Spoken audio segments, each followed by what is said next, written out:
Hi, welcome to Pilot Light Chef's Family Meals. My name is Amy Lukasik. I am the resident chef at Sur La Table at the Old Orchard Mall in Skokie.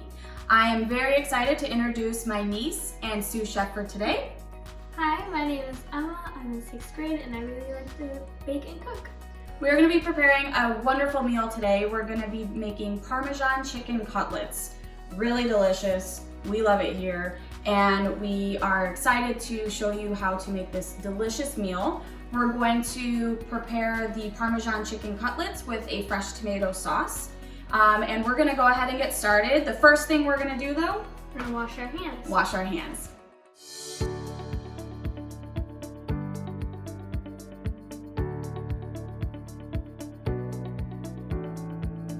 So we are going to prepare our Parmesan chicken cutlets.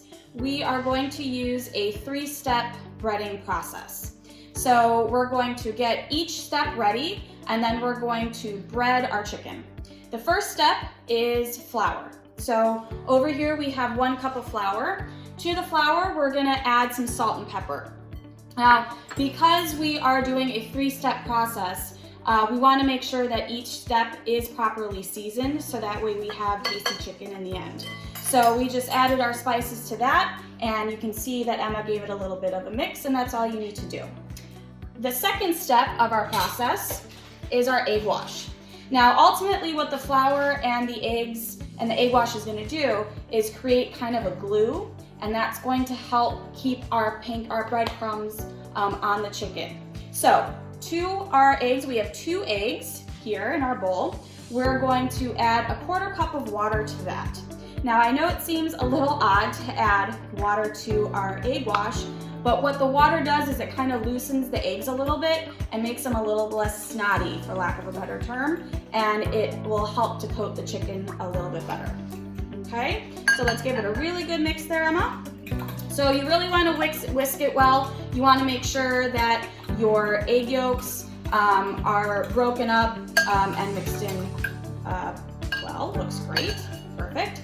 So the last part of the process is our breadcrumbs. Now, we are using panko breadcrumbs. You can use any style of breadcrumbs that you prefer if you like Italian style. I like panko breadcrumbs. They're a little bit lighter. If you're not sure the difference between regular style breadcrumbs and panko breadcrumbs are actually made without the crusts. So they're really light and they're really crispy. So I have 1 whole box of panko breadcrumbs right here on a sheet tray. And to this, we're going to add our Parmesan cheese. Now, Emma grated all of this Parmesan cheese today from a block or wedge of Parmesan.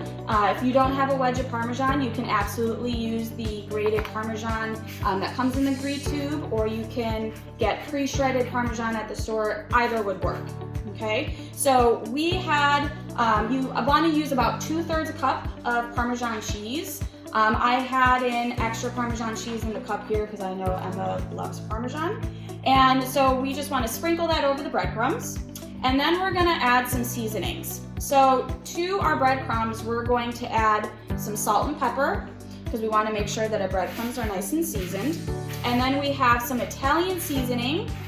It's a blend that you can get dried in the store, but any combination of dried oregano, basil, or thyme would be really delicious. So I have my chicken here. You can use chicken breast and cut them up into tenders, or you can also use chicken tenderloins, whichever you prefer. What's great about this 3-step breading process is you can use it on a lot of different ingredients. It's really versatile. So if you want to use pork chops and use this process, you can. You can also make this vegetarian and use eggplant, okay? But we have our chicken here, and I have some salt and pepper, and I'm going to season my chicken cutlets here before we start the process. I always say, and Emma's probably sick of hearing me say this, is that there is nothing worse than bland chicken. So you want to make sure that you're kind of seasoning through each step so that way you have a delicious chicken cutlet in the end. The idea here is you want to make sure that you keep one hand dry and one hand wet. And I know that seems kind of silly, but if we're using the same hand to dredge our chicken in the flour and in the egg and in the breadcrumbs, what's going to happen, you're going to have Parmesan breaded chicken fingers. And we want our Parmesan breaded chicken cutlets. So it just kind of helps keep everything a little bit less messy. So we're gonna take our piece of chicken. We are going to dredge it in the flour. So what do I mean by dredge? Well, we're gonna kind of pick up our cutlet and just kind of flip it in the flour a little bit. Flip it in the flour, say that 10 times fast. And then you're gonna kind of shake off the excess. So I don't want a ton of excess flour on our cutlet. We just want a little bit just to coat the outside, okay? And then we're gonna take our floured chicken and we're gonna place it in the egg wash. So again, I have my dry hand out. I'm gonna use my wet hand to pick my chicken cutlet up from the egg wash. Just give it a little flip so it's coated. And I wanna let the excess drip off. And then I'm gonna place this in my breadcrumbs and Emma's gonna coat the chicken cutlet. Now, she is going to cover the chicken in breadcrumbs like she's burying it in sand. And then she's gonna give it a little bit of a press, a little bit harder, Emma, press. And then she's going to pick it up, shake off the excess, and you can see here we have a beautifully breaded cutlet, and she's gonna place it down on the side. And then we're going to continue with the rest of our chicken. Okay, and you just wanna make sure that your pan is nice and warm, so I'm just kind of waving my hand over, and I can feel that it is pretty warm, so this is ready to go. So Emma is going to add our olive oil to the pan. You can also use vegetable oil too. Any oil will really work at this point. So now we need to warm up the olive oil. Now, if your pan is preheated, this won't take very long. What we want to see is our oil to kind of start to shimmer a little bit. It'll kind of look like it's starting to dance, and you should see some movement in the pan. So Emma, what do you think? Do we have some shimmering happening?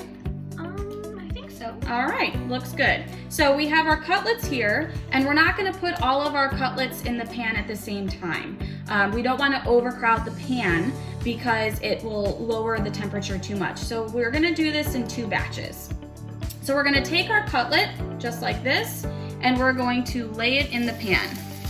So you should hear some sizzling, maybe a little bit of popping. That's all good signs. That means our oil is hot enough, okay? And we're going to sear the cutlets on both sides. And I gotta tell you, it's already smelling good already, isn't it, Emma? Yeah. So what we're looking for here is to see some golden brown color to happen around the sides of the cutlet. And we wanna get an even golden brown color on each side of the cutlet. So we'll just do a couple of more minutes, or a couple more seconds, I should say. Okay, Emma, let's go ahead and we're just gonna flip them on all over. Beautiful, so you can see we have that beautiful golden brown color. Our panko breadcrumbs are nice and caramelized, and that cheese is getting nice and crispy too. So this looks beautiful. So again, this takes about a minute each side, and again, we're gonna do this in batches. It actually will go quicker if you do this in batches as opposed to putting all of your tenderloins in the pan at once. So Emma, I'm gonna have you remove the tenders from the pot, and Emma's just placing them on a baking sheet here. And we're gonna do the next batch. So I'm gonna place these in. Again, you just wanna make sure you're kind of laying them in. You don't wanna drop them in from really high because it'll splash oil. So you just wanna make sure that you're being very careful. Perfect. And again, we're looking for that golden brown color.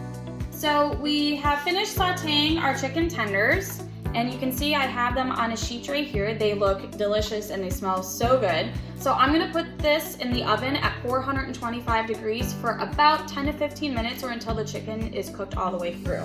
In the meantime, while our chicken is cooking, we're going to prepare our fresh tomato sauce. So this sauce is a little bit different than your typical marinara as we are not cooking it. So it's gonna be really fresh, very flavorful. And this also can be used to make bruschetta. So we have in our bowl 3 vine-ripe tomatoes that we have chopped up, okay?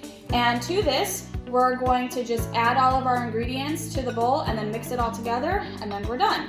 But what we're using is very flavorful, very aromatic ingredients. So the first thing that we're going to add is our seasonings. So we're gonna add some salt, pepper, and a little bit of garlic powder. Okay, then we're going to add some fresh minced garlic. Now, if you don't have the heads of garlic to chop up on your own, you can buy some jars of minced garlic, or you can just ramp up the garlic powder a little bit, okay? Then we're going to add some Parmesan cheese. Again, we're using the grated Parmesan that Emma shredded today, but you can also use the Parmesan in the green canister, or any pre-shredded mix would work great. Then we're gonna add some fresh herbs. Again, if you don't have any fresh herbs at home, dried works just as well. So we're going to add some fresh minced parsley, and we're going to also add some basil, some fresh chiffonade of basil. Chiffonade means ribbon, so it's little ribbons of basil that we're going to add in.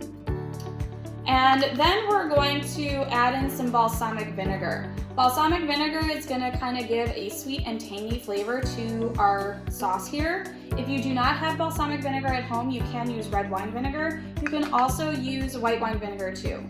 The last ingredient we're going to add is some olive oil. So that's about 3 tablespoons of olive oil. We're going to add it too, and we're just going to mix this together. Now, truth be told, this is going to taste much better tomorrow once the flavors have time to kind of sit and marry. So this is a really good kind of do-ahead dish. It's also good just to have in the fridge if you want a quick topping for chicken, or some pasta, or even on top of a salad. Okay? Beautiful.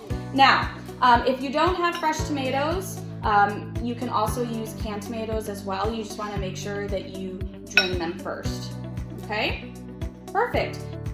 So as a little added bonus to make these delicious Parmesan chicken cutlets even better, we are going to top them with some mozzarella cheese. So our cutlets came out of the oven.